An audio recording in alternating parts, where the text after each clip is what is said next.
Si Honey na. Hindi naman namin kailangan magpaalam sa'yo. Pero yun ang gusto ni Honey. Jigo, I'm sorry. Ano masasabi niyo sa kanya? Tama ka. Magaling nga siya. Siyempre naman po, Lolo. Magaling pong pumili ng gayang apo niyo. Wala ka na talaga nararamdaman sa kanya? Tingin ko meron pa rin. Dahil sa nakita ko siya, parang gusto ko na siya ulit. Di ko na palalagpasin ng pagkakataon upang sabihin na mahal kita. Mahal kita.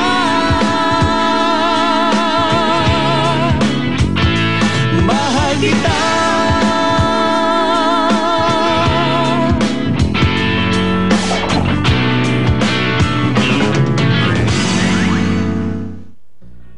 Jigo, ikaw na muna bahala dyan, Sige. Sa inihanda namin sa kanila.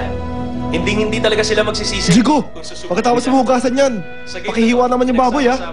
At saka pakiluto na rin, ha? Sige, akong bahala. Katulad nga ng nabanggit ko kanina.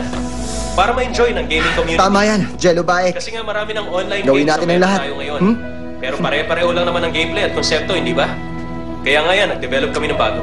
Alam mo, ikaw ang naging inspirasyon ko para lalong magsikap. Makikita mo, balang araw kikilalanin din ang galing ko.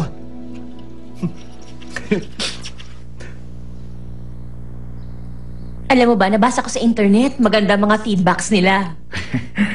Alam mo ba hanggang ngayon, humahanga pa rin ako sa nagawa ni Jello. Ay, siya nga pala, tungkol kay Mina. Nakita ko sa net yung cartoon niya. Nakakatuwa nga eh. Opo, sumisikip na nga po yung anime niyo sa internet eh. Sa tingin ko nga magiging sikat na animator si Mina. Sana nga mangyari yan. Masaya ako para po sa kanya. Gumagawa na siya ng pangalan dahil sa talentong meron siya. Balita ako, mahirap daw ngayon makapagtrabaho ang mga hindi nakatapos ng college. Kaya naman, dapat kayo magsumikap. Sa tingin ko, malayong mararating ng kaibigan mo. Napagsasabay niyo yun at ang pag-aaral. Opo, masyaga talaga si Mina. May kilala nga akong tamad eh. At dito siya ngayon nakatira. Ang sungit nito.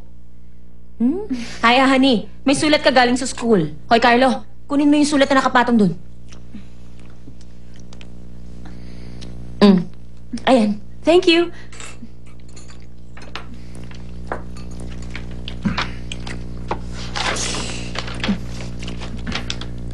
Ano yan?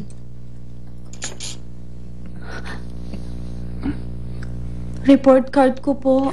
Ha? Puro bagsak na naman yan. Ay, ano nang gagawin ko?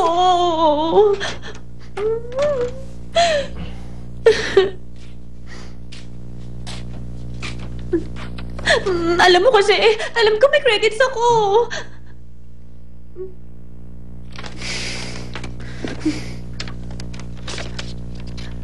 Jello, para makapasa ako ngayon taon, kinakalculate na nga lahat yun eh. Bakit nawala lahat? Ano nang gagawin ko? Baka mali lang ang pagkakalculate mo. Ha? Oo, siguro nga. Paano na yan? Wala ka na magagawa. Kailangan mong ulitin yung binagsak mong subject. Wala ka na magagawa kahit umiyak ka pa dyan.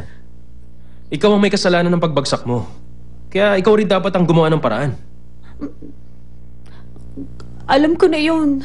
Mabuti naman. Sandali. Alam ko namang hindi ako matalinong estudyante. Ano kaya kung huwag na lang ako mag-aral? Ginagawa ko naman ang makakaaya ko eh. Pero bumabagsak pa rin ako. Para saan? Para mas marami ka ng magugol na oras sa pagsunod-sunod mo sa akin? Hindi naman yun ang balak ko. Alam mo ba na nagsisikap ang lahat para lang makagraduate at makahanap sila ng trabaho? Eh ikaw, honey, naisip mo na ba ang kinabukasan mo? Kaya pala mali-mali ang calculations mo dahil puro ka imaginations. Pati credits na i-imagine mo na. Pero, Jello... Ano, tama ba ako? Hindi mo maiintindihan. Magaling ka kasi sa pag-aaral at sa iba pang mga bagay. Sikat ka pa sa mga babae. Kaya hindi mo nga alam ang nararamdaman ng tulad ko Dahil hindi tayo magkatulad, Jello. Ang pagiging matyaga mo nagustuhan ko sa'yo. Kung mawawala yun, hindi na kita gusto.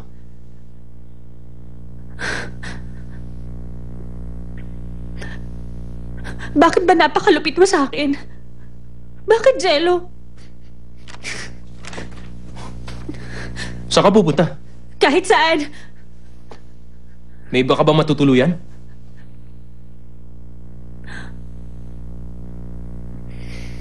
Meron.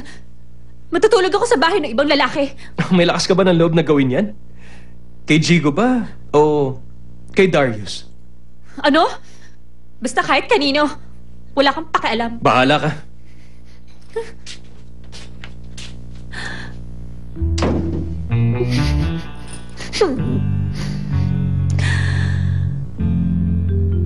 Ano masabi sa Diego? O masaya, ganun ba? Sobra ka na, Jello. Naiinis na nga ako dahil sa mga nawalang credits. Tapos ganun pa siyang magsalita. Kahit masayahin ako, marunong din ako masaktan. Ang gusto ko lang naman, mag-alala siya sa akin kahit konti. Manhid ka talaga, Jello.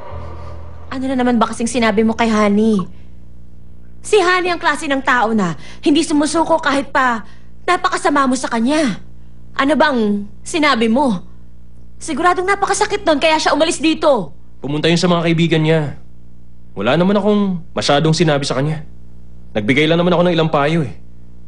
Dahil malapit na siyang bumagsak. Ay, ikaw talaga. Akala ko nagbago ka na. Huwag kang ang ganyan. Mabuti na rin ho to. Kailangan niya rin mapag-isa.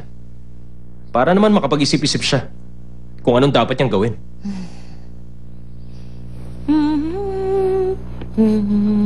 Ang daming buhok ng mga customers. Walisin nating lahat.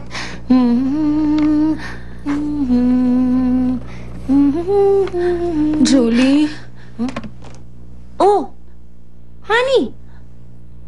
Anong ginagawa mo rito? Kasi lumayas ako. Ano? Di ko na palalampasin ng pagkakataon. Sa pabago ba?